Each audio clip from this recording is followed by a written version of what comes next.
Hello, and thank you all for being with us today. A very special Sunday afternoon edition of the Tennessee Informer. Our special guest today is U.S. Army veteran of 32 years, serving 2 tours of duty in Vietnam, as well as serving in Desert Storm in 1991. He has put his Vietnam experiences in not one, but 2 powerful books that really bring those memories to life and provide for us a front row seat to the particular time in history. Joining us from Stewart County today is Colonel retired George Mauldin. We were also going to have retired Lieutenant Colonel Fred Shaw with us, but he's unable to make it, and that we hope that that situation will come out good. Let's put it that way. Thank you for being with us today. How are you doing, George? Doing fine, thank you. I appreciate you coming on, and we're going to get right to it. You know, I've got your sheet here, and I'm sure this is probably a summarized sheet. You've had some serious experiences. I mean, I'm talking just setting aside the combat, which we're going to talk a lot about.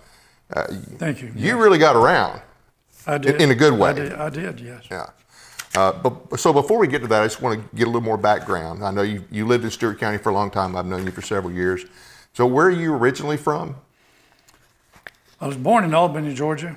3 months after I was born, my parents decided to move to the Panhandle of Florida.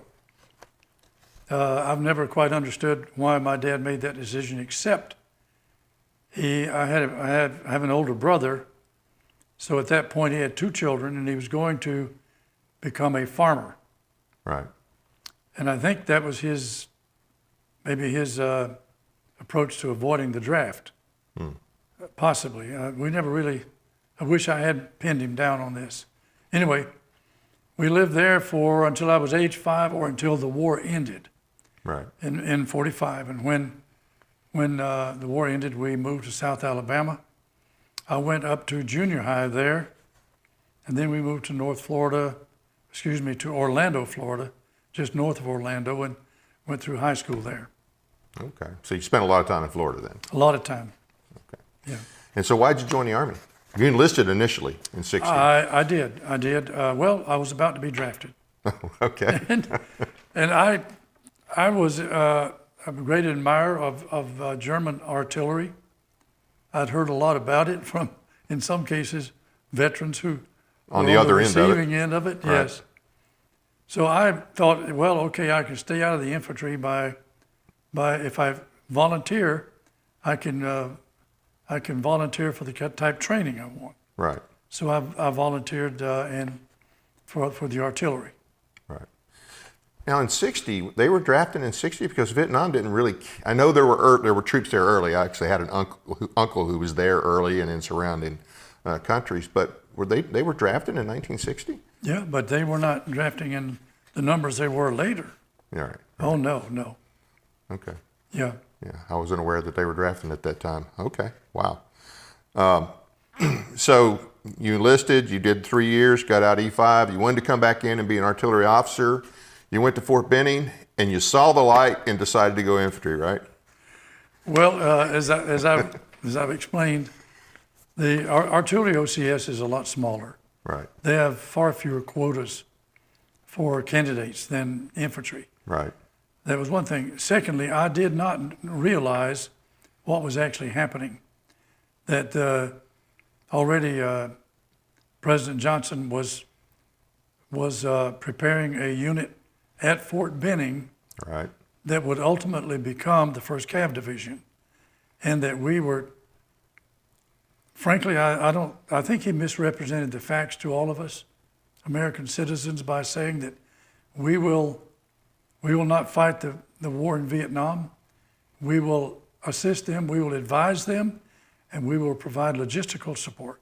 Right. But that was not in keeping with what he already had going on, what was in place. Right, yeah. You don't plan a division overnight and set it up if you don't have some intent to use it. So I changed my priority to infantry, and lo and behold, not immediately, but very quickly, I found myself assigned to begin OCS training in August of 1964. Okay. And then you graduated in February of 65, and you were with the Davy Crockett. That was a tactical nuke. And a lot of people probably didn't know that thing existed. I've seen one of them in a museum somewhere. there are retired Army folks, officers, senior non-coms, Yeah. who don't have an idea what that Davy Crockett was. I guess that's normal, but yeah. And I have the distinction of deactivating the last active Davy Crockett unit in the U.S. Army at 82nd Airborne Division Right. in 1968.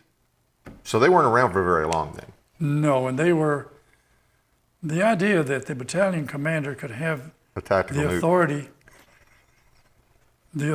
of a tactical nuclear weapon, his own authority for it. Of course, I'm sure there were strings attached, but what the 82nd did, they consolidated all the Davy Crockett weapon systems under Division Artillery. Ah. And I was assigned to command an infantry platoon under DeVarty Okay. in February of '68. Okay. Anyway, you may want to get back to other things that you were going to talk about earlier in my life. We can do that if you'd like. I've moved forward here. Yeah, that's fine. Is there few years. anything earlier that you wanted to cover, that you wanted to bring up? Well, I did well in artillery training, and my scores were pretty high. And they asked me, because there was a shortage of surveyors, they asked me if I wanted to go to survey school. Complete change of MOS then, Yes. or branch. Well, I went through and I made it with tutoring. The math was a bit stiff for me. Right. And then I was assigned to Germany. And I was assigned to an artillery battalion, but I never worked as either on a gun crew or as a surveyor, because the sergeant major of the battalion saw that I had typing in high school, called me to his office when I was processing in, Right. and asked me if I could type. And I said, yes, Sergeant Major, I can. He says, well, here, take this letter and type it over there. And I sat down and typed it up and gave it to him. And he says, well, that's pretty good. You're now the battalion S1 clerk. You're hired. That's what I did until the last 6 months that I was in Germany. Where were you at in Germany? I was near Nuremberg Oh, okay. in a little town called Fürth. I've heard of it. Never been there, but I've heard of it. It was a small Kaserne, as they called it, a German word. Yeah. Small. There was a tank battalion on it. This was a self-propelled artillery battalion. They had a small aviation detachment and a small signal detachment. That's all that was there. Now, this was when you were enlisted. I was enlisted. Okay. Yeah, I made E5 before. I made E5 because I agreed to, well, first off, I was involuntarily extended Cuban Missile in Crisis. October Right. for the missile crisis, and I volunteered to extend 90 more days to be promoted to E5. I'm kind of glad I did. Yeah. Did you write up your own orders? No, I was not a battalion clerk at that time. I went back to the survey section. Oh, okay. Well, it sounds like you had a pretty good time there, though. Oh, I did. In many ways, we trained a lot, and we spent a lot of time on alerts. Yep. I mean, we would not only go out on our alerts, but stay out Yep. until we were free to go back to our concerns. Even in Germany in the 80s, when I was there, early 80s, same thing. I mean, we trained a lot, and we had a lot. I think we had 3 alerts in one day.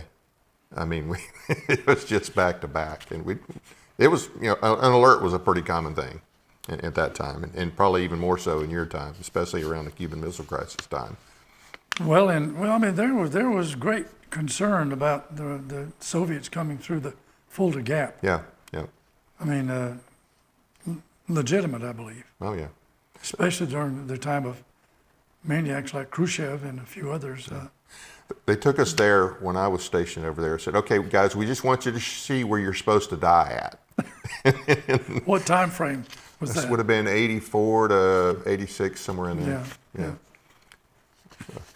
And that was our understanding. We were just a speed bump till all the troops could get over there. That's the way we understood it anyway.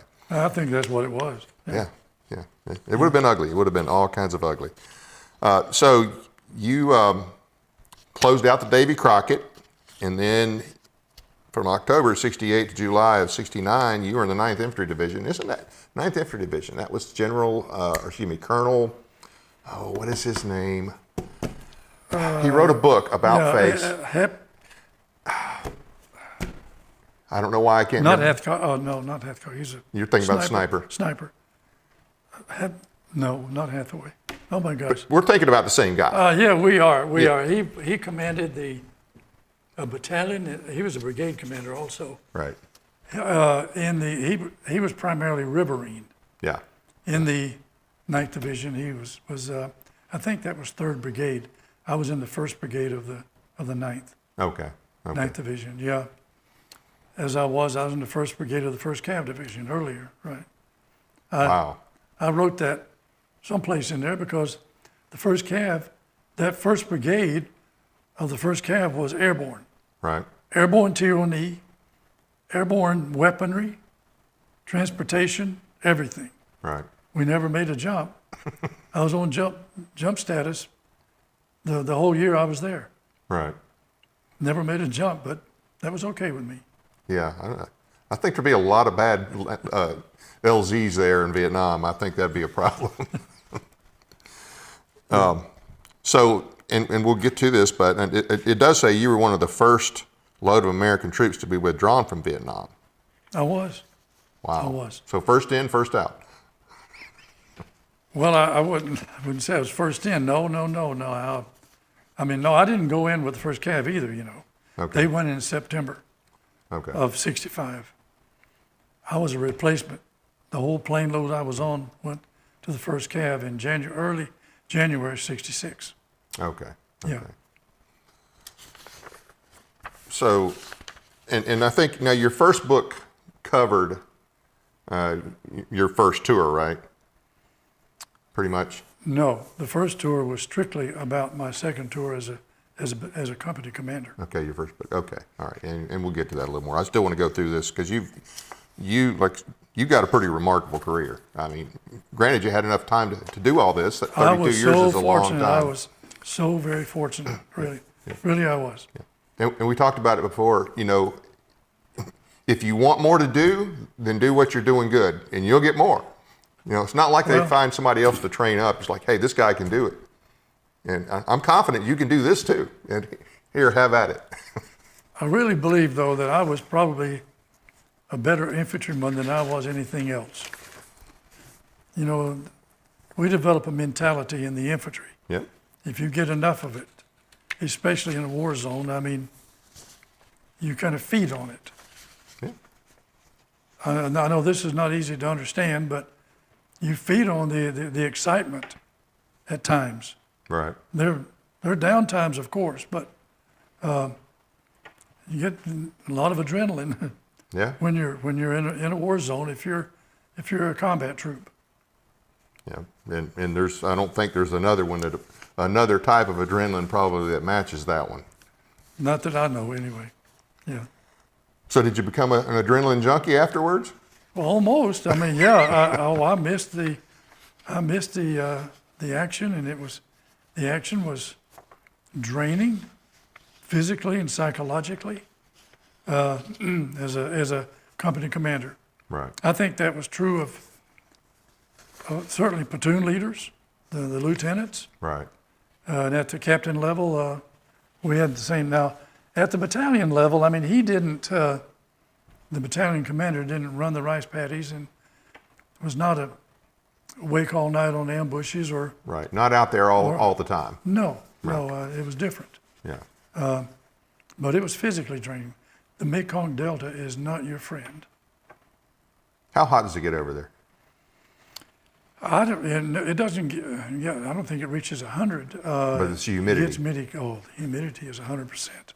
Yeah. Oh, and that's true in the Central Highlands too, where my first tour was.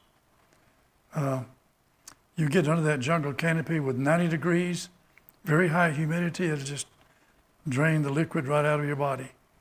It's amazing. Did you have a lot more heat casualties than we hear about? Because that's not something we hear about, but I'm like, there had to be some. Yes, oh yes, sir. Yes, indeed. Wow. Yeah. And, You know, we didn't have so many in the Delta. I don't know exactly why, except maybe, well, we were in water a lot. Maybe it had a cooling effect or something. But Well, the Highlands is mountainous, right? yes, mhm. Okay. I mean, you're adding that to everything else. Yeah. That's, yeah, I could see that would be definitely tax you.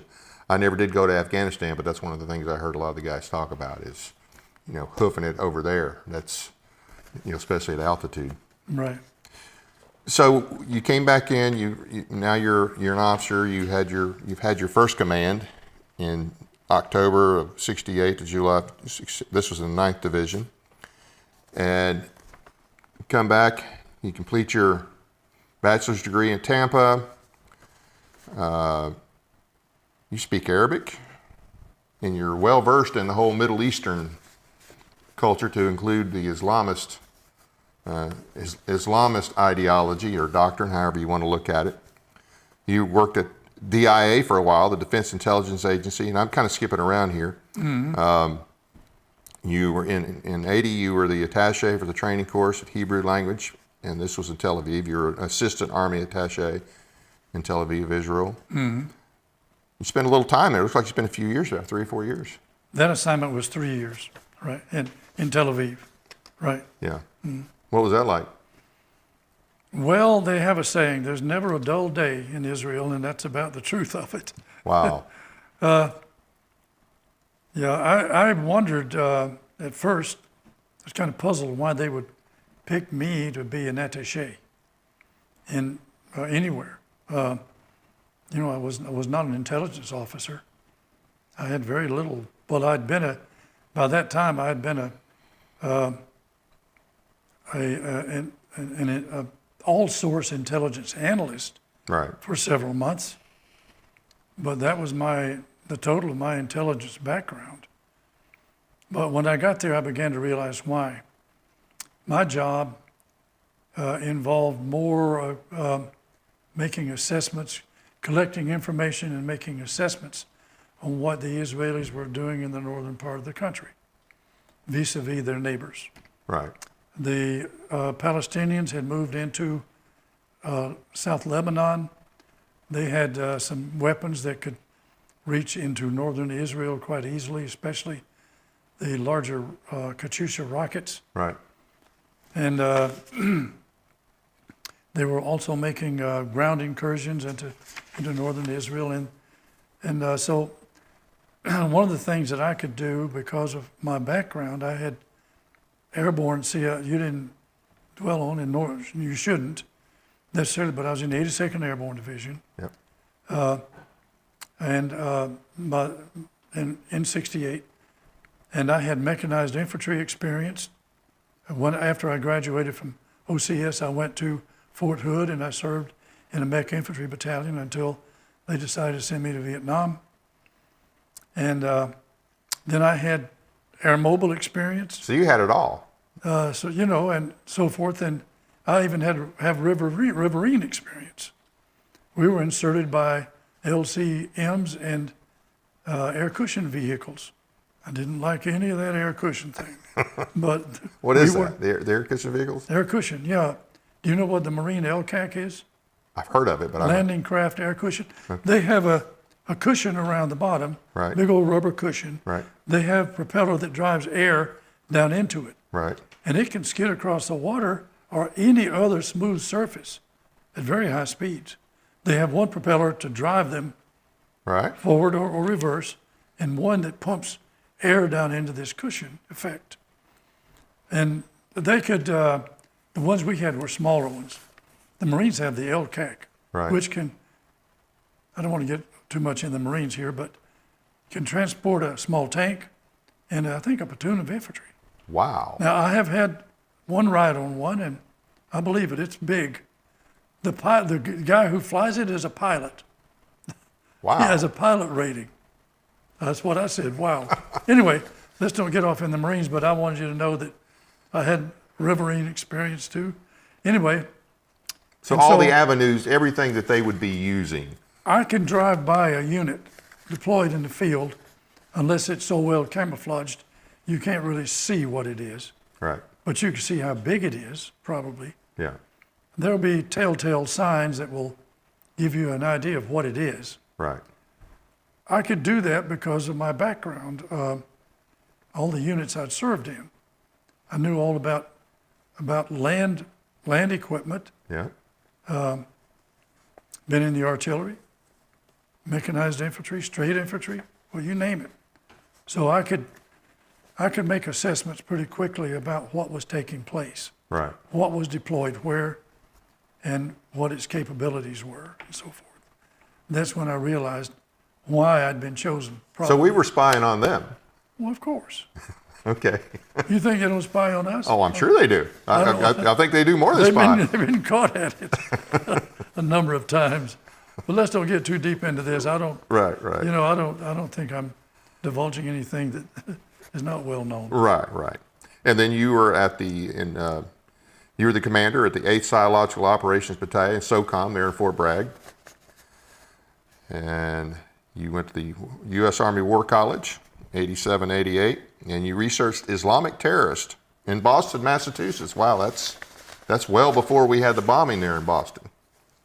What was the understanding of Islamic terrorists at the time? Did we know as much then as we know about them now?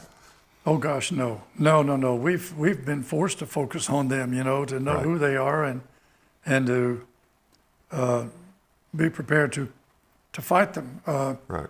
Preferably someplace else besides our homeland. Yeah.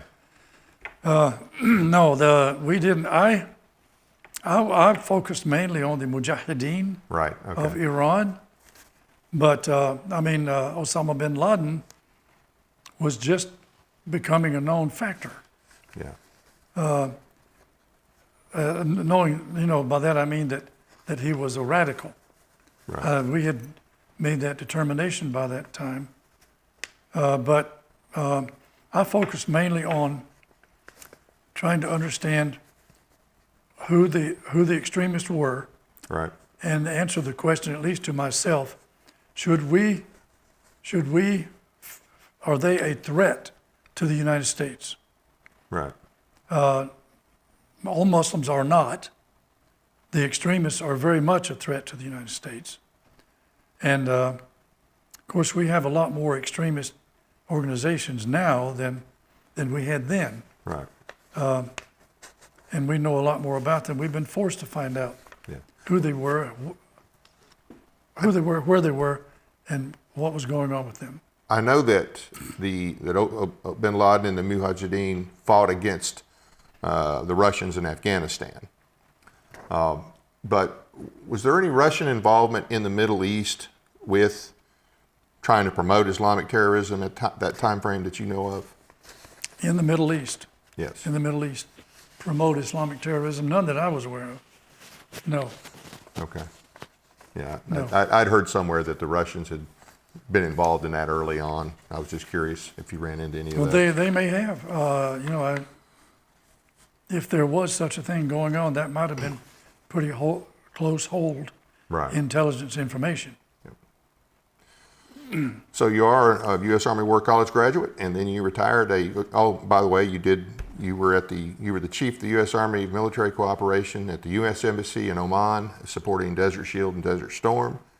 And then in '92, you retired to rank of colonel. Anything I did not cover everything because No. But is there anything that I didn't cover that you want to hit on in reference to this? Well, one thing is, I noticed, and I have cause to believe what I'm saying, that younger generations are not very interested in Vietnam. Some of them are. Right. But not only do they not know why it was such an abysmal failure, and maybe I don't know either, but I really think I do.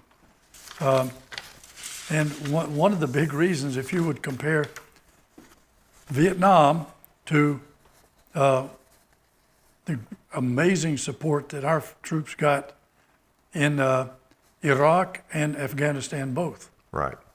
from the American public, I mean. Yeah. And why for Vietnam there was rejection, Yeah. disdainful attitudes by, what was greater than disdainful, it was rejection and so forth. And you ask, I've done a lot of soul searching about that, and I've done a lot of reading to make sure I'm educated about the communist threat, Right. then and now, of course. But it was alive and well then. Yep.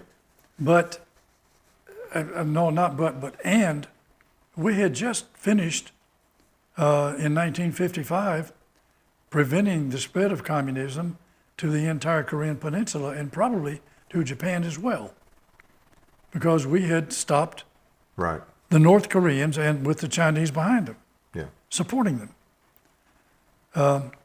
I've to some younger folks, I've asked them, what was the greatest outcome of our defeat of Japan in 1945, our final defeat of Japan in 1945? Well, the war ended, and that was a great outcome. Right. I said the greatest gift was handed to Mao Zedong, because the Japanese had to withdraw their military Yeah. from China. He was already well prepared to prevail in the struggle against Chiang Kai-shek's supporters and fighters. Yeah. Who we eventually stopped supporting. Yes. Right. So he was able to spread communism as he wished, and then to put a little puppet in North Korea and embolden him Yeah. to keep spreading the word. And so we had cause to, to fear communism, may be a bit too extreme, but to be wary Right. of their intentions. And that is, McNamara said in his book that was one of the primary motivations Right. for getting involved to the extent that we did in Vietnam. Now, I believe him, but the real point I want to make is the American public was never convinced that there was any threat to them. They could not visualize it. They Right. could not rationalize it. That war was a stupid war. It should never have been started. We shouldn't be there, and we're killing innocent people. Right. That was kind of what. Well, the press didn't help What? any. No, of course not. No, the press. Well, this thing called the main media, it was alive and well then, and Right. it still is now. Yeah. They promote agendas that they concoct sometimes themselves, or and anyway, so that was a real problem for me as a commander in Vietnam. Right. I was a commander only. I had command authority only on my second tour as a captain, Right. and that was my first time to have command authority. But So did you see a difference from the first time you were there to the second time you were there? dramatic. And what were the big changes that you saw? Well, the racial tensions, and I'm going to dwell on this a bit because they were very important. In 1966, they were under the surface. They were there at times, but basically under Everybody the was surface. still green, basically. We were getting along fine, Right. really. And it was an airborne unit, that gung-ho, let's Yeah. get the job done spirit. Yeah. God, I love those guys. I went back in 68. Let's not lose sight of the fact that Dr. Martin Luther King Jr. was assassinated in April of that year. Right. And Not long after that, Johnson said he wasn't going to seek re-election. yeah. And I was in the 82nd Airborne Division at that time and dealt with riot control in Washington, D.C. and Baltimore. Yeah. Now, my unit did not go to Baltimore, just the district. But let me correct that. We did not deploy into the district. We were at Andrews preparing to do that, but we did not have to do that. Okay. Let me get that straight. But the elements of the 82nd did go into Washington, D.C. and Baltimore. Well, so that was one experience. Riot control training. All the lectures from the lawyers. Right. about rules of engagement. And everybody was in there, all the enlisted men and all the officers, we all had to sit through these lectures. Right. And I could just see my career flashing before my eyes all the time. You know, when you turn a grunt loose, put him in a position and tell him, guard this facility. Yep. And you give him a gun and ammo. Somebody's You know, going to get hurt if something goes wrong, that's for sure. He doesn't want to die in such a case. But let me go back, you know, and so these things spilled over into Vietnam. Right. The militancy of some of our black citizens. Right. And it impacted me in several ways. I won't get into those ways unless you want me to, but my experience was that the black troops who were assigned to combat units, and I'm speaking of my entire battalion. Right. That was my field of view. Right. My battalion. Yeah. And in my company, they did not go out in groups attacking white soldiers Right. or white officers. And basically the reason for that is because they were part of a combat unit that deployed out on operations. Right. They would want to be real careful about committing Yeah. these acts against their fellow soldiers, their fellow combat troops. That might not end well for them. Right. But the They support knew- units, Support units were different. yeah. And I had one of my medics was beaten severely and kicked in the head. When they called me to the dispensary, he was having seizures. They were trying to give him drugs to stop the seizures. What happened? What was the scenario? Just wrong place, wrong time? He was coming back from we had a little PX in the division, Yeah. and we had a 2-day stand down, and he was coming back from the PX. A group of black soldiers attacked him and beat him up and kicked him in the head. He was in pretty bad shape when he was evacuated. And 2 lieutenants suffered pretty much the same fate. And there were fragging incidents. Right. I read a book where the guy did research and concluded that there were about 99 fragging incidents. And I was concerned about that because I had a couple of troops that were very militant, very anti-war, and one of them was he had volunteered. And I took him to task over it, but I ended up recommending him for court-martial because he disobeyed a lawful order Right. from his platoon leader and from me. But when you have to deal with disciplinary problems, sometimes an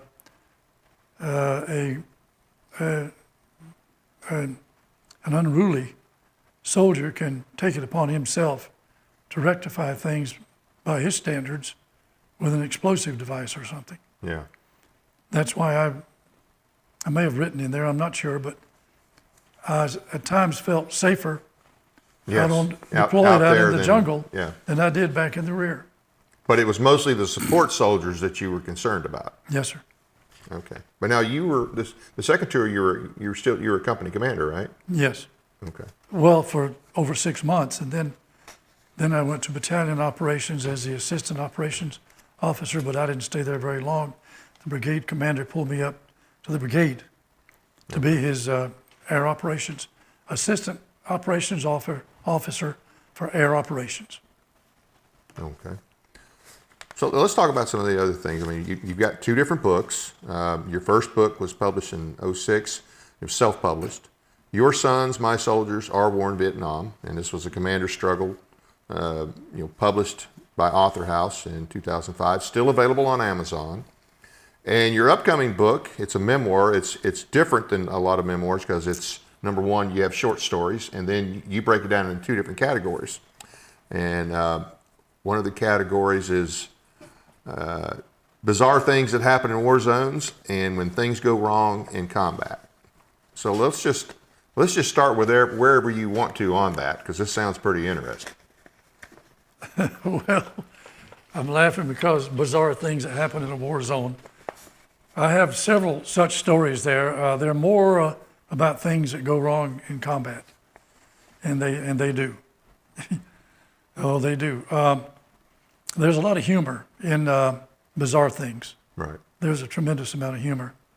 I won't go into any particular story unless you want. I'll give you some titles. Okay.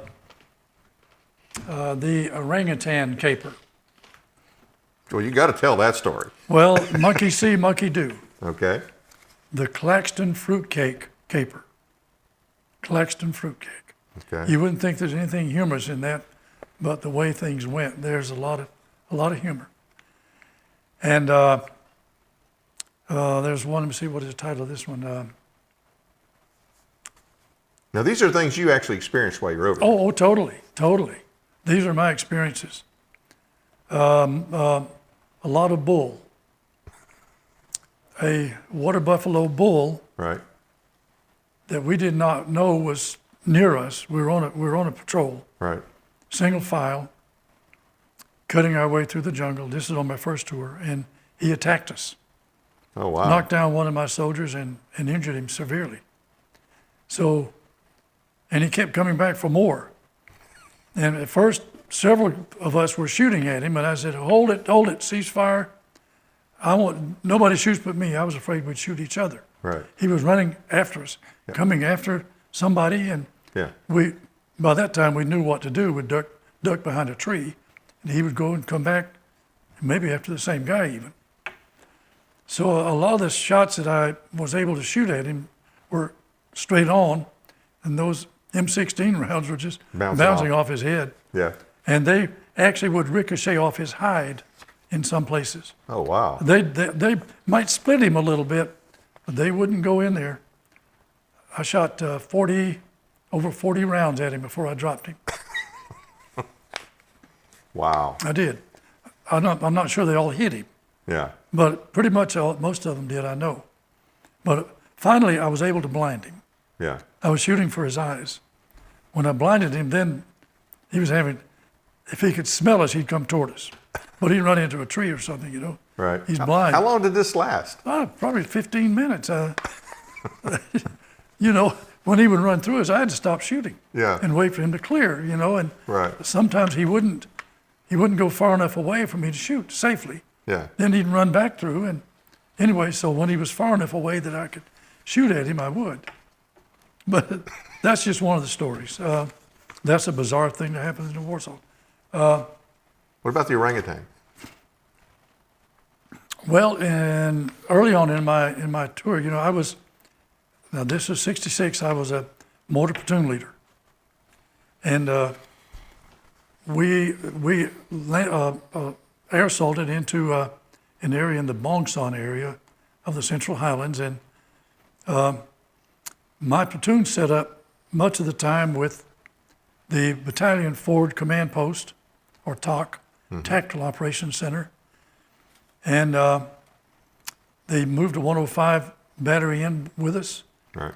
And our weapons platoon, which had 50 calibers and 106 millimeter recoilless rifles, they would go in with us. We didn't take the recoilless rifles all that much, but they'd take a couple of 50 calibers. Right. And I was glad they did. But we had to be part of the security. Right. So did the artillery battery. It was just a battery. And it was a strain on us of sorts, but we had to do our fire mission work and be prepared to support anybody who needed it. Yeah. Same time, but I put my platoon leader and I, platoon sergeant and I, put two new guys on one of our positions, not thinking much about it. Malaria was a big problem, and malaria took as many of us out as the enemy did. Oh, wow. Believe me. Anyway, new guys. So nighttime comes, and about 10 o'clock, one of these guys fired his claymore and fired a whole bunch of M16 rounds, and it hit a handheld flare. And my platoon sergeant and I ran part of the way to him and then crawled the rest of the way. There was two of them, and, you know, what's going on? Well, I saw two VC. One of them had a pack on, and he was carrying an AK-47 rifle. Okay, I said, I saw no green tracers. Did they fire at you? No, I didn't hear anything. Well, they kind of disappeared and things quieted down, and I went and reported to my company commander, who was also there. And he reported to the battalion commander, that it was a possible probe. Right. So we heightened our alert status, and I put some more men on the perimeter. And everything was quiet until about 1 o'clock in the morning. It was the same routine. They both opened up, both the guys in this position. They fired both their claymores. And I told my platoon sergeant, well, there are no rounds coming in here. This may be big. This may be probing indeed to find out where we are. But by this time, they know. Right. They know very well where we are. Okay. Yeah. So I had to report to the battalion commander what went on. Then I knew it was coming. He said, okay, you sweep that area. You find out what's going on out there. These guys said they hit one of them, and you better see blood or something. So we call in 105 artillery illumination. Right. So because we didn't have that many handheld flares. And their illumination was better, as you know. Okay, so we started a sweep, and lo and behold, we find 2 dead orangutans. Poor guys. I surmised that they were trying to get back to their nesting area. Yeah. We were on a knoll, a big grassy knoll. Yeah. And they must have been off feeding somewhere. They try to nest in the same area. Right. I mean, I read up to find this out. I didn't know about orangutans. And anyway, we actually buried them. I was ordered to bury them. Full honors, no doubt. One of my troops was a platoon clown, and I just said a few words. It's too bad this happened to these nice animals, and he spoke up and he said, I'd like to say a few words, Lieutenant. I said, okay. He says, well, how does this go? Ashes to ashes and dust to dust and fuzz that was. Fuzz that was, oh my God. We had to crack up. It was just too bad. But anyway, that's one of the bizarre things that happened. Just one. Yeah. There are many others, and I had more of the stories about when things go wrong in combat, believe you me. Let's go to some, and obviously we're not going to cover everything that's in your book, but we can't. I do want to hit. We can't. Let's talk about when things go wrong. Well,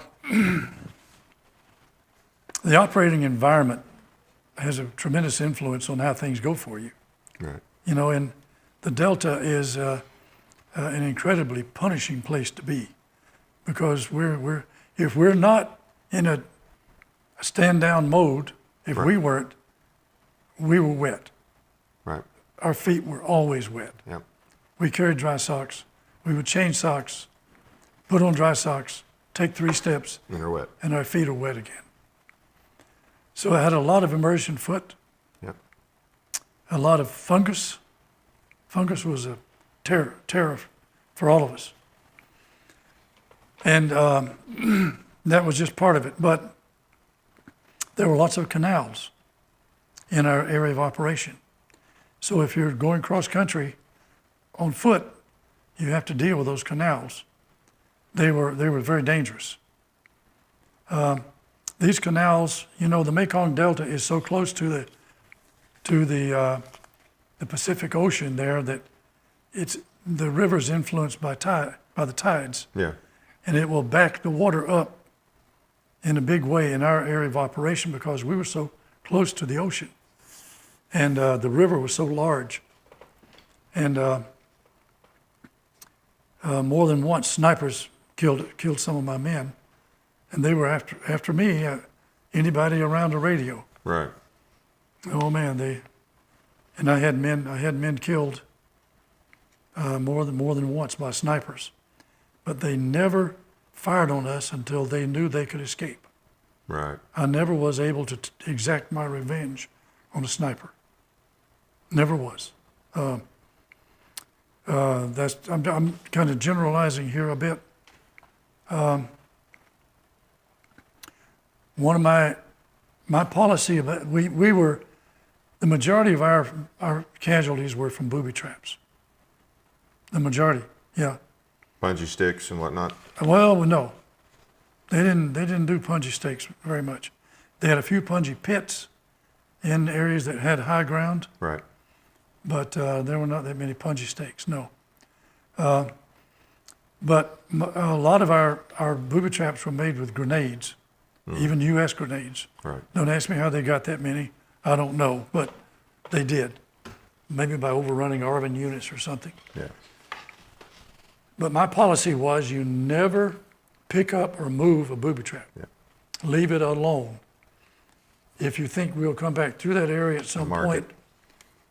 put another grenade, pull the pin on a real grenade, an American grenade, put it down beside it, and you got 4 seconds to get away from it. Right. They were not all grenades. Toward the end of my command tour, the Viet Cong got a lot wiser about their booby trapping and began to, they found unexploded ordnances, Yeah. 105 and 155, that they would put in a tree and use an electrical detonator Yep. in the back of it. And boy, I feared those things. Oh my goodness. But one day on an operation, one of my troops, and he was a good troop. I liked him. He was a nice young man with a very difficult background, but he was a good young man. For reasons that he's never explained to me, because I haven't seen him since that time, picked up a grenade that was booby trapped. You know a grenade. He's holding it by the hand, holding the handle shut. Right. And when his platoon leader called me and told me, I said, "Get him away from everybody." And he said, "Don't worry, he's already 50 meters from us." I made him get away from my platoon. I said, "Oh my God, okay, tell him not to throw it." Boom! It went off. They had taken the powder Right. out of the little 4-second powder train, Yeah. and it was an instantaneous explosion. And it went off right at his fingertips. He was right-handed. I know it took these 2 fingers off. I could see his hand in the evac hospital, but I couldn't see his face very well. He got shrapnel down. He was looking up at it, so his steel pot was about here. Right. He got shrapnel down in his face, in his lungs, and in his abdomen, Oh, wow. and in his Yeah. thighs. We called medevac immediately, and there was a medevac plane that was inbound after making a pickup, and he heard us calling for a medevac, and contacted us right away and said, identified himself and said, "I'm about a minute or 2 from you, given your location. Pop smoke, and I can be there very quickly." So we hadn't yet cleared an area for him to land. Right. I told him, "You got to hold off to give us time to make sure that area is cleared. Don't want you shot up." Right. He came in and circled around just for a minute or 2, hit the ground, and by this time they'd carted him over there and put him in the medevac. Now, there wasn't, the medic who triaged him said, "There's no way he's going to make it." He was beginning to turn blue. His lungs filled up with blood. Yeah. Well,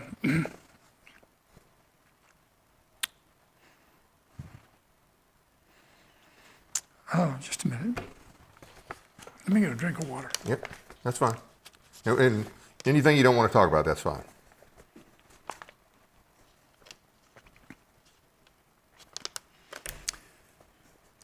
Well, I don't mind talking about it so much, but it gets to me a bit. Well, excuse me, that young man survived only because a doctor, a surgeon, met him at the helicopter, Oh, good. inserted some kind of drain thing they have that I never saw. Right. He described it to me, to begin draining his lungs Wow. as they carted him into the hospital. You know, that I think that was the first war that we had as much usage of helicopters. I know we had some in Korea, Yeah. but I mean Vietnam, there was a lot of people, and of course even later there would have been a lot more casualties, for instance, in Iraq and Afghanistan if it wasn't for the helicopters. And I know that was big in Vietnam as well. As, you know, the medevacs, and you know, glad we got them. Oh yeah, yeah. Oh, thank God for medevac. Oh man, there's a whole lot of us who wouldn't be here without them. Absolutely, yeah. And they took a lot of risks. Oh yeah. Have you stayed in touch with are you still in touch with any of the people you served with? Yes, we've had annual reunions, and we decided at one point to have them only every 2 years, but that didn't work very well. Right. Too many people were dying off in between, it seems. Yeah. But yeah, we have an association. Now this is the 31st Infantry Regimental Association, but there's a First Cav Association that I attended once. Okay. It was just being a junior officer at that level. It didn't have much meaning for me. Right. But our company organized and has been having company level reunions annually, but I stopped going to those because frankly I don't know anybody anymore. Right. No, it's true.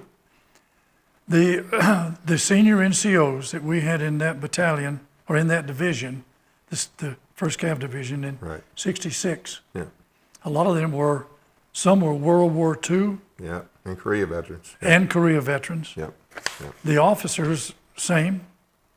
A lot of them were also Korean veterans. They were too young for World War II, but Yep. they were Korean veterans, and so they're not around anymore. I don't know hardly of a one of them that is still living. Yeah. I think just to be a Vietnam vet, you had to be probably early 70s at this point in time. If you were in Vietnam, you're probably at least in your early 70s.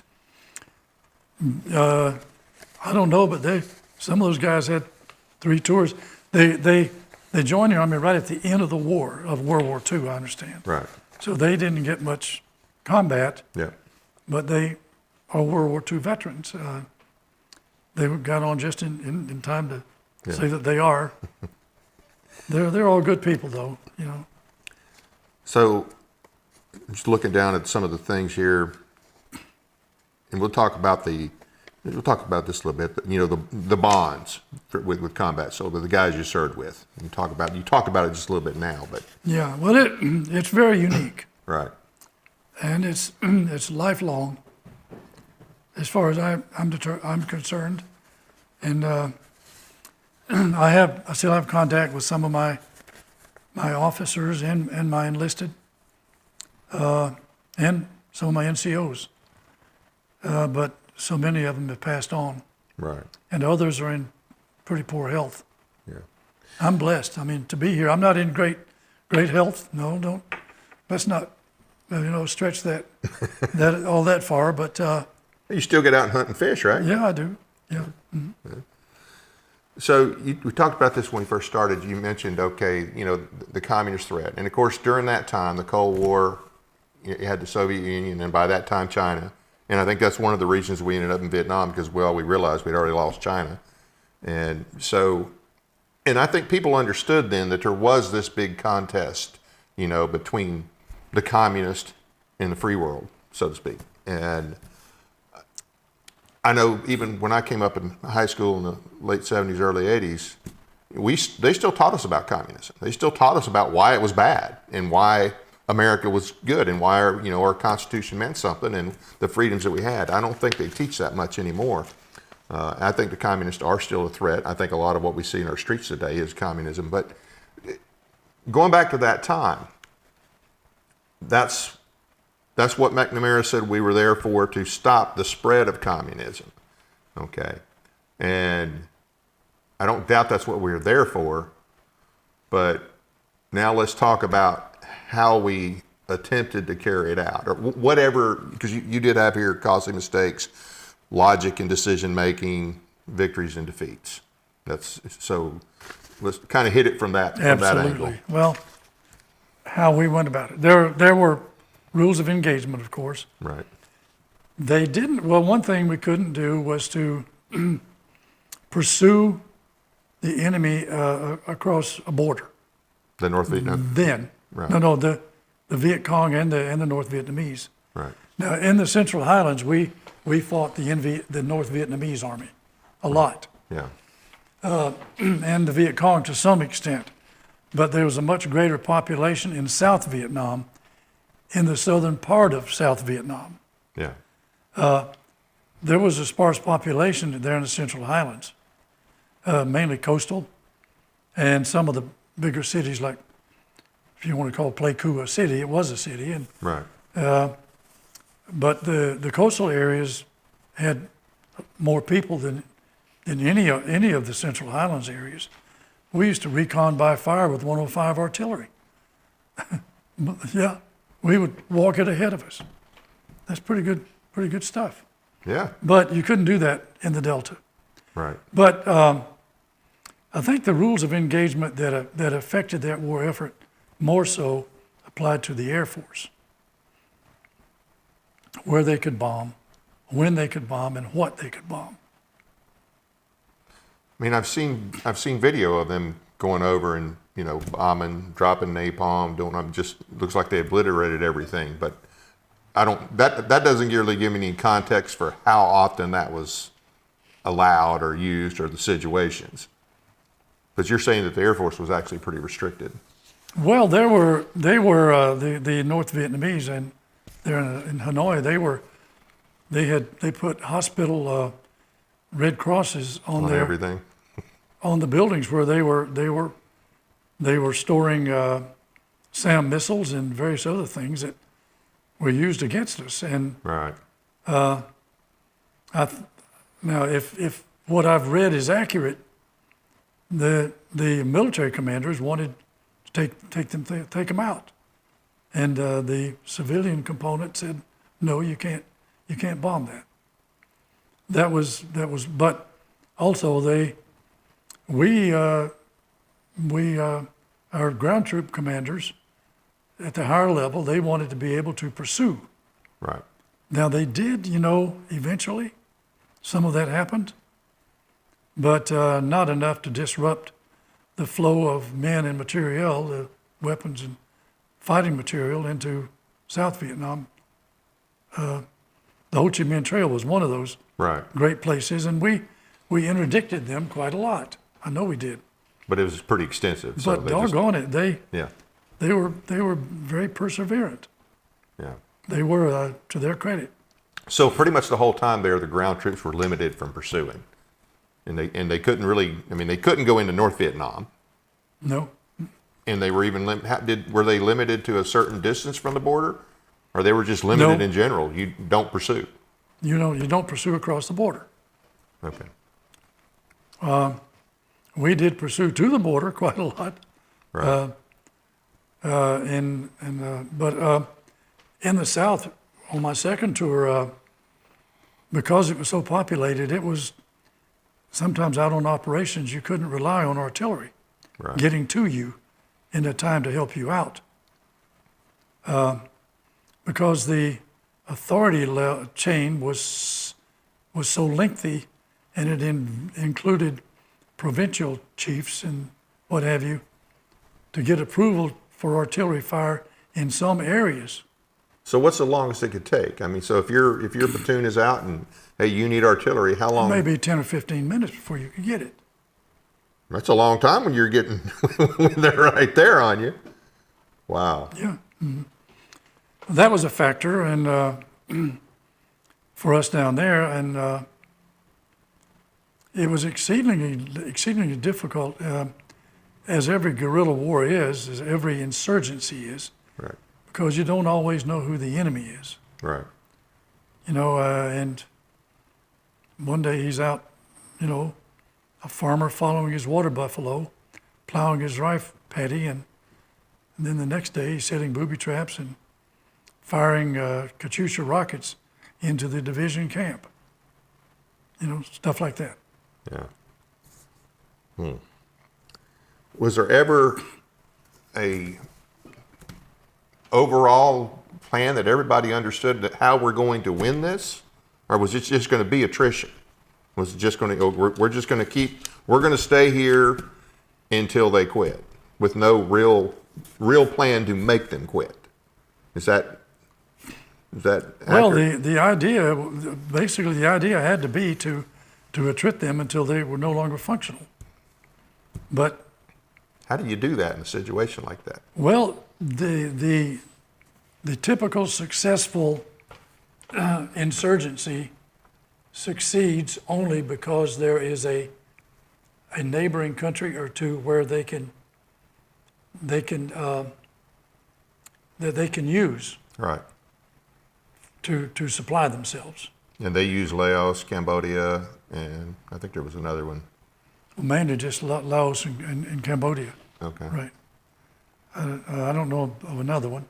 I mean, Thailand's didn't help them much with respect to moving men and weapons. So, what do you think we could have? First off, do you think it was it worth? Even though I understand the goal was to stop the spread of communism, was it worth the effort stopping it spreading in Vietnam, just Vietnam? Was it? Had we been successful, would it even been worth it? Had we been successful? That's a question I don't think I'm prepared to answer. I don't think I've. It seems that the answer to that would be no. Unless there was more there that was useful strategically Right. that I didn't see. You know, I was at the low end of the totem pole. Right. You know, lieutenants and captains still are they're the doers, and everybody else are the thinkers. All the others are the Right. thinkers and planners, right? So I'm not at all convinced that was true. That it was. That it would have been worth it even if we'd been successful. Yeah. I think it was as much aimed at China as anything else. You know, you want to support these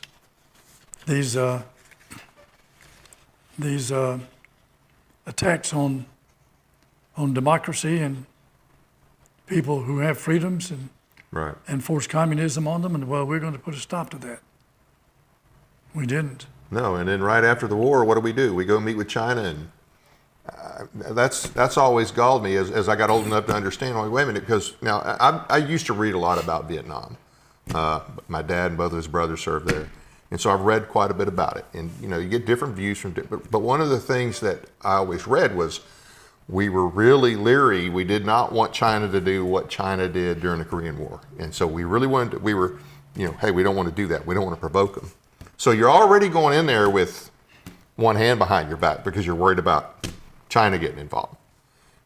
But then when it's all said and done, I mean, 1972, we didn't really have the treaty till 73, but we're talking with the Chinese in 72 to use them as a counterbalance against the Soviets. Mm-hmm. That was Nixon. Yeah, Nixon and Kissinger. Yeah.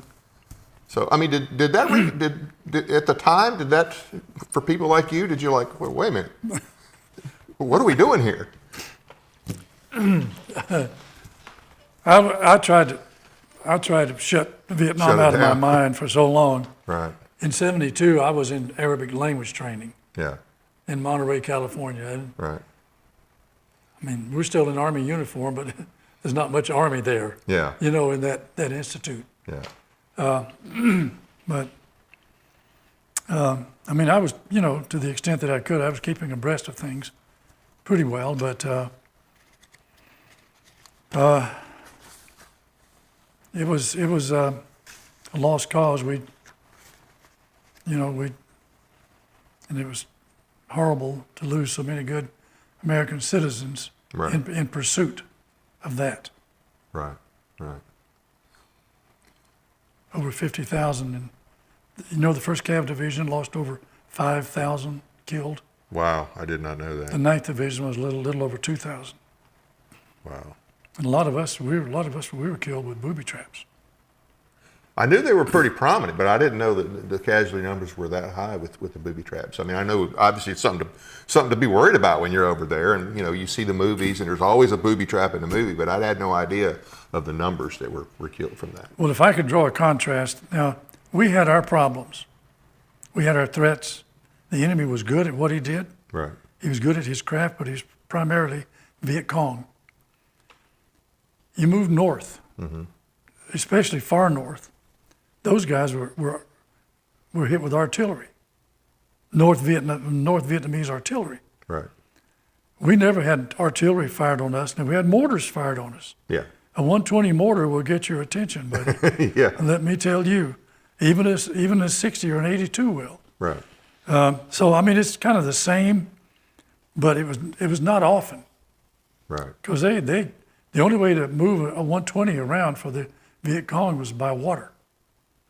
So we spent a lot of our time, and that's brought out in when things go wrong in combat, a lot of our time ambushing canals. Oh, okay. It would be platoon ambush, whole company ambush, or I'd take my whole company where one canal flowed into another, we would ambush them both. Would they move that big of a convoy at a time? The enemy, would they? It wasn't a convoy. No, I think the biggest, the maximum number of sampans we shot up in one ambush was, I think it was 5. And they had heavy weapons on there Oh, wow. and ammo on some of the sampans. You know what a sampan is, Yeah, right? Yeah. right. Okay. Hollowed out log. Right. All right.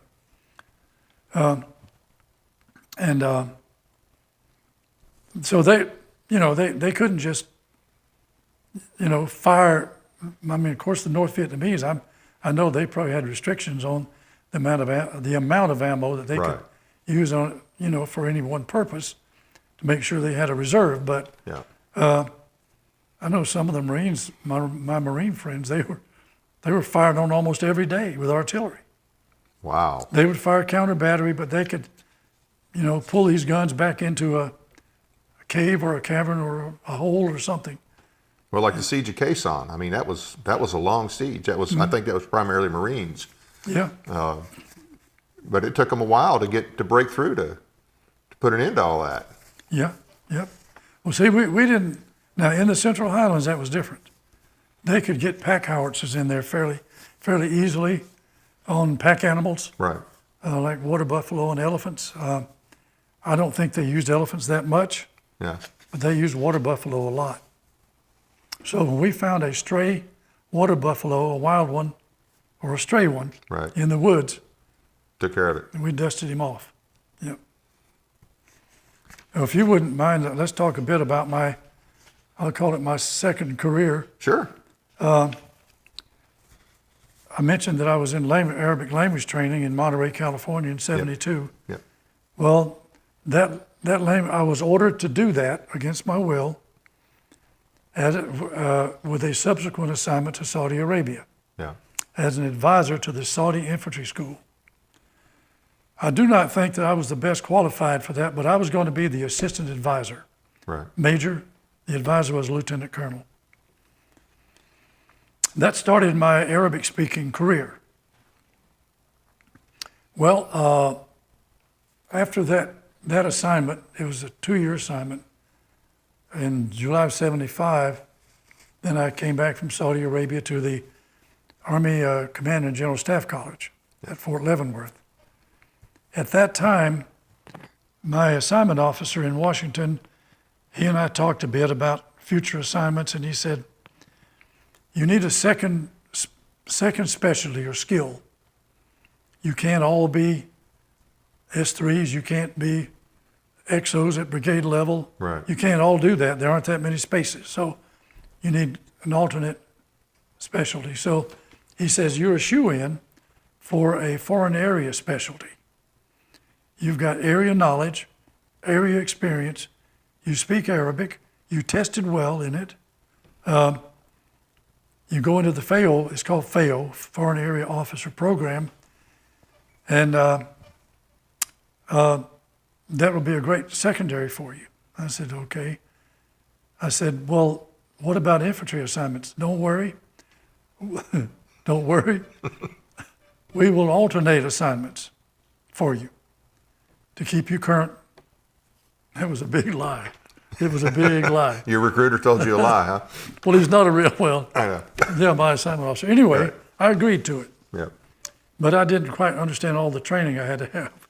And it was good training and increased my knowledge of Middle Eastern issues and affairs big time. By the time I finished, I went through a failed course at the 1st Special Operations Command there at Bragg. Yep. It was just a 6-month course. And then later I got a master's, and I could finish the master's in 1 year in majoring in Middle East studies with a concentration in the Arabic language. So that definitely enhanced my knowledge of the language and of Middle Eastern affairs, especially from a political point of view, Right. a political science point of view, because a lot of the courses were loaded with political science. And then from there, let me see, that was, I was assigned to the Defense Intelligence Agency as an all-source intelligence analyst, which was very eye-opening for me. I don't want to dwell on that too much, but I want to move on through this career in the Middle East, if you will, second career. Then I was nominated to be assistant military attaché in Tel Aviv, and everybody and his brother had to approve it, and they did miraculously. Although I had a very good background as an infantryman. Right. I mean, I was a well-qualified infantryman. And so part of the training program that a military attaché gets is language training. Right. So my wife and I both were offered, well, I was assigned to the Foreign Service Institute in Rosslyn, Virginia, where they have Hebrew training. And my wife was allowed to attend also. Really? But they made it a point to put us in different classrooms, and I'm glad. Yeah. But, excuse me, I did well in that. And I did very well in Arabic. I was the distinguished graduate of that Hebrew class, and I aced out 2 Jewish guys from the State Department and a Jewish lady. Wow. I did better than all of them. But of course, I already spoke Arabic quite well, Right. and I read it and wrote it. So Hebrew grammar was a cakewalk for me. It's very similar, but it's not nearly as complicated as Arabic is. Not nearly. So anyway, and then I went through the attaché course, learning how to be a friendly spy, sort of. Right. I won't get into any detail here. Nobody else needs to know all that. And then off to Tel Aviv. And we enjoyed that a good bit of the time. Learned a whole lot about other nations, and because other countries had attaché elements there as well in their embassies. Not all, but some. And then after that, that was 83, that ended. I was selected for battalion command. Not an infantry battalion either. 8th PSYOP, you've already talked about Yeah. it. SOCOM. Yeah, SOCOM, you got it. That was 2 years. That was probably a rough 2 years. That was probably the roughest 2 years, probably mentally the roughest 2 years of your time, right? I was selected for full colonel. You know, I almost turned it down. I was so disillusioned. Wow. Because it was such an awkward assignment for me. Right. I was very disillusioned. But I was promoted to colonel, and they assigned me again in a Middle East related position down in U.S. Central Command at MacDill Air Force Base in Tampa, Florida. And I was the chief of the political military division in the J5 Directorate. Wow. Well, I mean, it's where I needed to be. with my Middle Eastern background and experience and knowledge. Right. It was a good place for me. I thank God I didn't get into plans. Those poor guys worked around the clock. When we were escorting the Kuwaiti tankers, can you remember that time? Yeah. Yeah. 85, 87? Yeah. We worked 7 days a week, at least 12 hours a day. Oh, wow. I'm not joking you. It was an unaccompanied tour in the United States. I never could plan to do anything. I mean, I could plan to do it, but Yeah, it wasn't going to happen. forget it. Anyway, let's move on from there. Then we're looking at 87. While I was there, I did a short stint in Bahrain. The U.S. Central Command at that time had a FHE, Forward Headquarters Element, and I had access. The Navy stored documents for me, classified stuff, in Bahrain, and I had access to a lot of documents that told me what I had to do if we had an emergency that involved the deployment of the remainder of the Central Command headquarters to that region. Right. And daunting task. I'm glad I didn't have to do that. But so that was only 3 months. Then 86, that same period, I did a small stint in East Africa. My target was Somalia, and I started in Djibouti and went into Somalia and spent several days there making an assessment. I won't get into what it was, and then we went to Kenya and flew out of Kenya to Britain. You've been everywhere. But anyway, that was another eye-opener for me. So that was 86. At the end of 87, I was selected for attendance at the Army War College. Yep. And I had to get into a little holding pattern first, and then,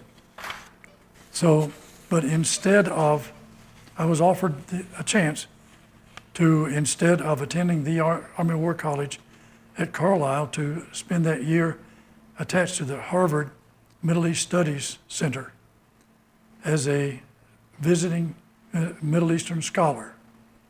Now, I don't want to claim that title, Right. because that's perhaps a bit more than I deserve, but that was my title. That's how I was able to do all the research I did in Islamic fundamentalism while I was there. I delved into it, really enjoyed it.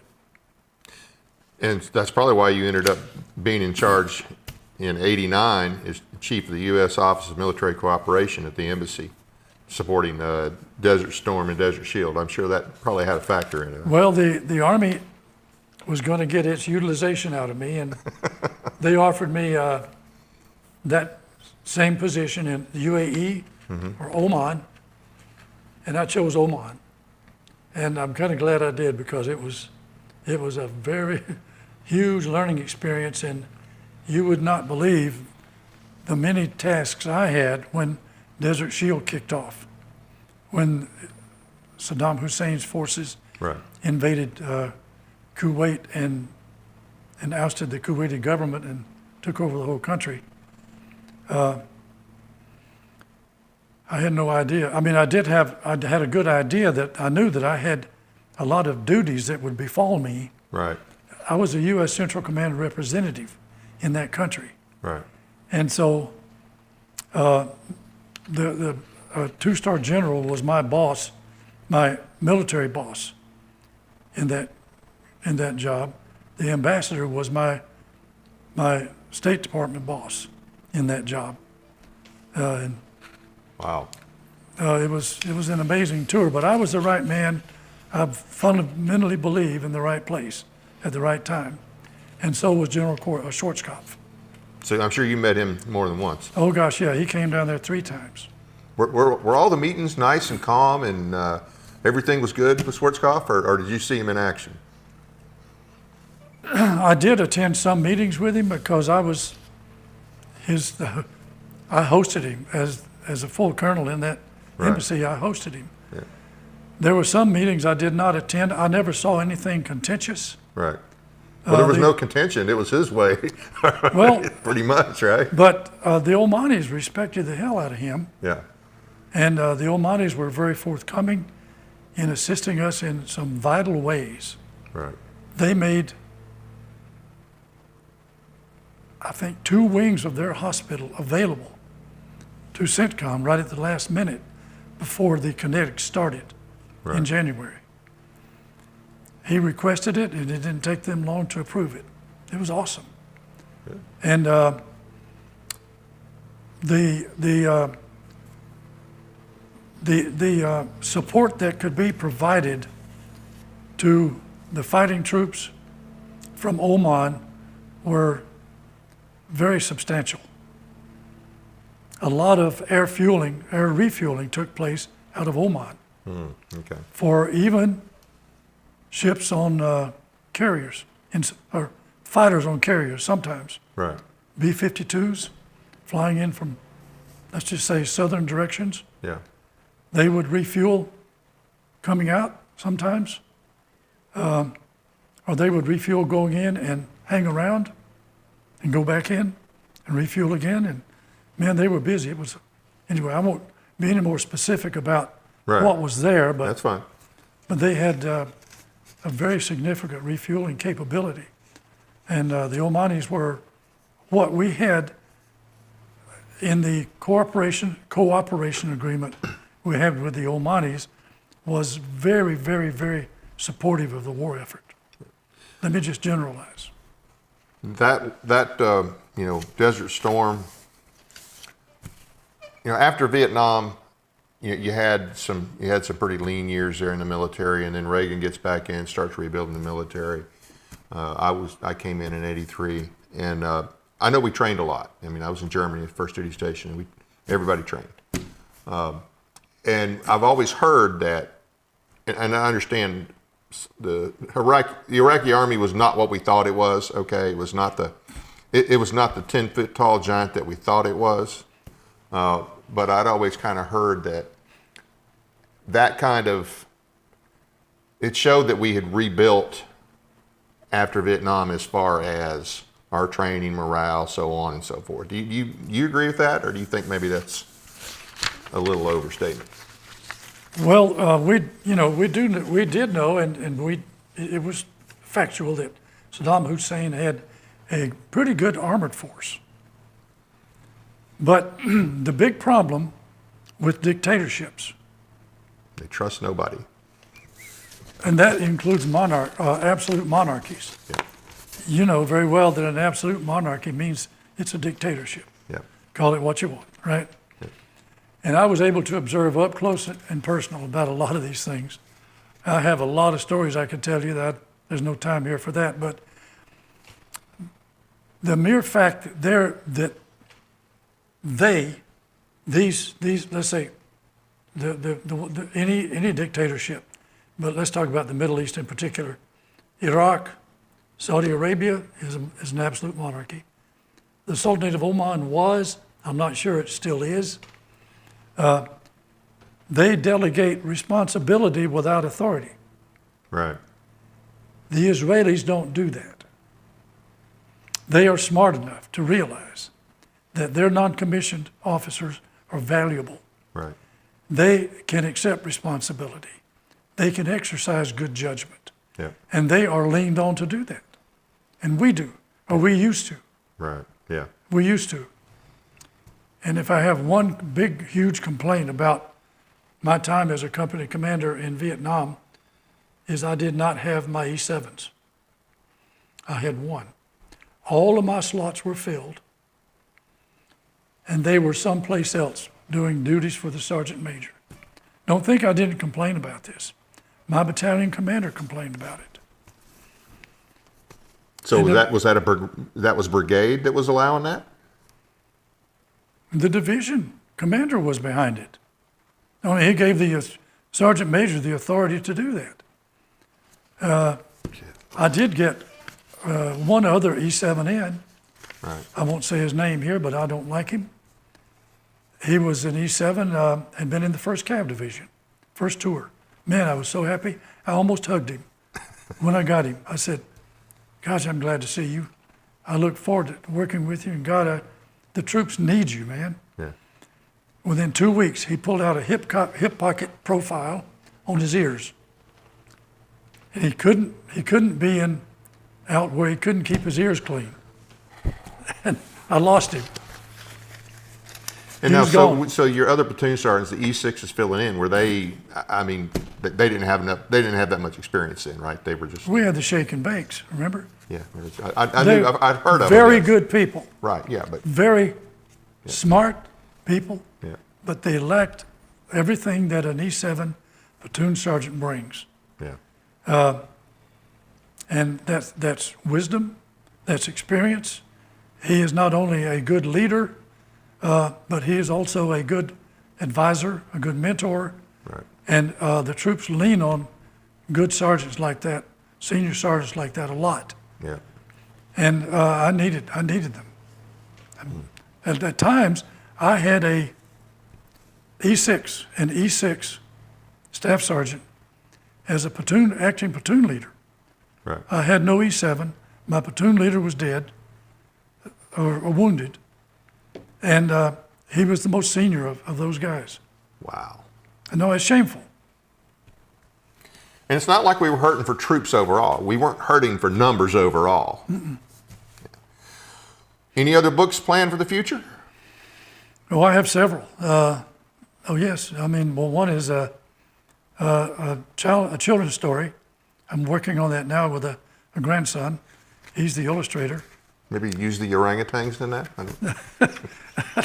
No, this is about a squirrel. Okay. And every child that knows what a squirrel is loves a squirrel. Right. But I also have it's a historical fiction that I've written about that tour in Oman. Uh-huh. Well, after the kinetics started, Saddam Hussein put out an assassination order on all the U.S. ambassador and all his senior staff, Right. including me by name and position. Really? My wife was there, Oh, wow. and I wanted to send her home because the Iraqi ambassador lived two houses down from me. And he and I had had many conversations in Arabic and English. Right. He liked to try to get things out of me, information. He didn't, but he tried. But I was really scared. I was frightened for my wife. I was frightened for me. I bet. I didn't know that kind of fear. I didn't. And the ambassador, Especially in another country. the ambassador would not let me send her home. He would not. And he and I had some pretty, Did he say why he wouldn't let you send her home? yes. Yes, I can, okay, do we have time? Yeah. Okay. We could, It won't take long, okay. He'd been an ambassador before. Right. And he had, by letting people leave, he had created panic. Ah. Now, this embassy had under a memorandum of understanding with Britain, was obligated to evacuate British nationals, any of them who were there, Right. along with us. And he said no. Well, he made me he recalled me from my mid-tour leave to come back. I left my wife in the States with our understanding that I would bring her to Oman when I was sure that the threat Right. could not reach us. Yeah. I never imagined that would be the threat. Yeah.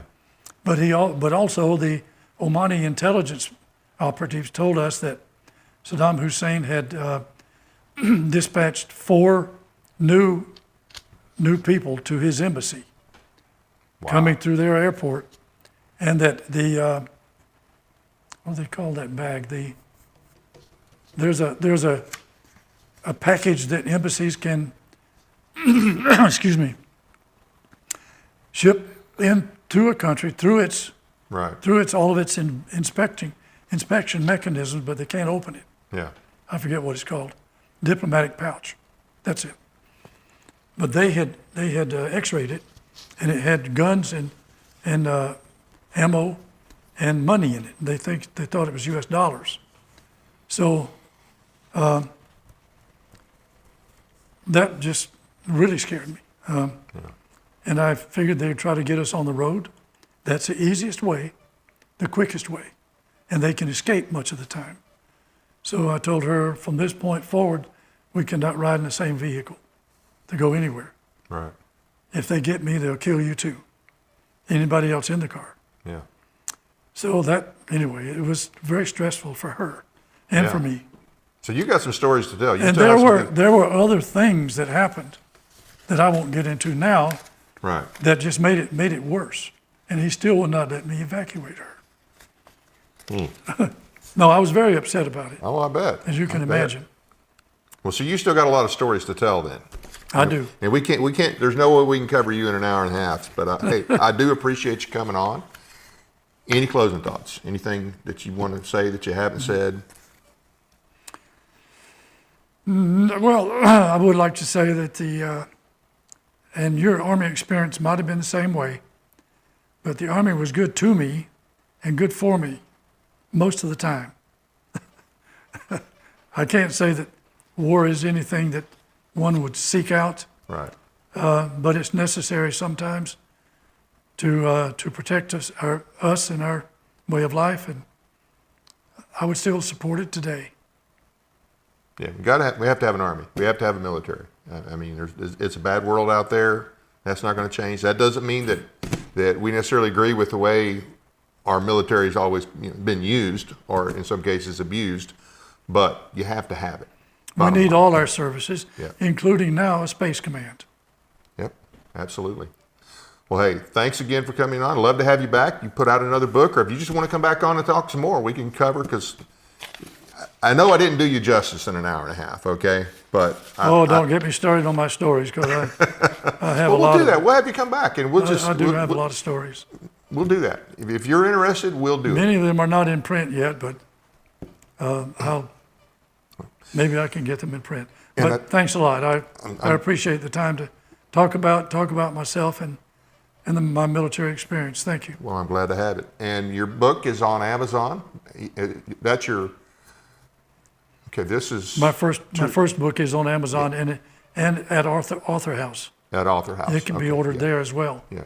A better price at Author House. Okay. I'm serious, yes. So those are the books. And you have a website as well, georgermauldin.com. And I have another book. That other book is coming out. the one. The tour, about the 2 tours. The memoir, yes. Yes, that'll be out. And when's that supposed to be out? I'm hoping they hinted at getting it out before the end of the year. Okay, good. I'm hoping they do. I really am. Yeah. Yeah, Amazon is advertising October sometime. That's what Amazon is advertising at. Well, maybe Amazon knows more than I do. They've been coy about trying to, give me anything specific. Yeah. Going back, or earlier this year, I think it was February. Right. We started this process. They said, well, about a year to 15 months. Now wait a minute though, but it was finished. Well, when was the book finished? No, this book, the memoir is not finished. Oh, okay. That's the one that should be finished. Right. I hope before the end of the year. Okay. Now, but initially they said 12 to 15 months. Okay. So that would put it into March. Right. Okay. But I'm getting different vibes now. So, but they won't commit. Yeah. And it's okay with me. Let's do it right. And get it right the first time. Well, either way, it'll be worth waiting for, no doubt. Well, thank you. Thank you. Well, hey, thanks again for being with us. Tomorrow night, don't forget, 7 p.m. right here, we're going to have James Simpson. He was an economist in the Reagan administration, the first Bush administration, and the Clinton administration. And we're going to have some conversations about a lot of what's going on in our country. And I know we talked a little bit about communism tonight. And guess what? Just because the Soviet Union fell does not mean that all the communists are gone. And a lot of the stuff that's going on in our streets today goes back to communists. We've recognized, President Trump recently recognized that Antifa is a problem, and they are, of course, a left-wing organization, and there are others out there. So we're going to talk about that and some other things. And then our second guest will be another retired colonel, Colonel Ed Kennedy, And we're going to talk about the naming commission and the laws that were broken in that process and how they seem to be determined to just erase anything and everything related to the Confederacy, even if they have to break laws to do it. So join us up for both of those tomorrow night. And thank you for being with us. We appreciate the support. Once again, thank you to Jonathan and Mary League for their support. We appreciate everybody that tunes in. The subscription is free. Love to have you subscribe. These shows are done live, but hey, as soon as they're done, they're on YouTube and you can share them wherever you want to share them. Once again, appreciate you for tuning in. That's it for Paris, Tennessee, that is.